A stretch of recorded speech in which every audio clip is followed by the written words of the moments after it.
Le président gabonais avait fait la promesse de doter le secrétariat général de la CAC d'un siège. Son ministre des Affaires étrangères l'a annoncé en juillet dernier. Le transfert de l'immeuble devant désormais abriter l'administration de la communauté économique des États de l'Afrique centrale vient d'être acté.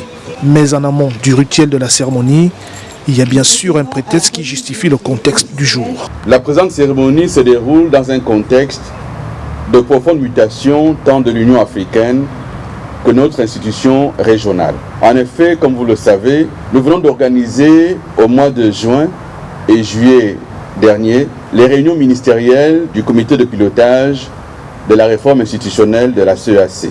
Des réunions qui ont permis de valider les projets de texte devant régir notre future communauté.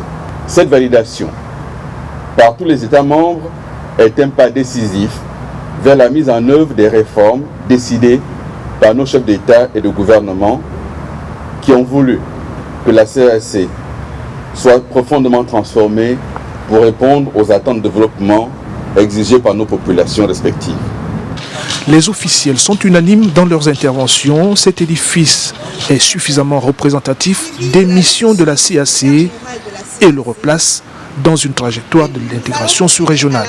Cette haute décision du président de la République gabonaise s'inscrit dans cette perspective de donner une image nouvelle à la communauté et reste porteuse d'espoir et de succès pour la suite du processus de la réforme en cours.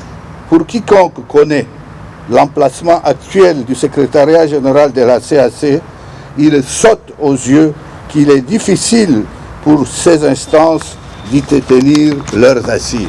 Quelques aménagements intérieurs et extérieurs ainsi que l'assainissement de l'immeuble s'imposent encore pour que celui-ci complète le charme du complexe administratif du boulevard Bessieux de Libreville.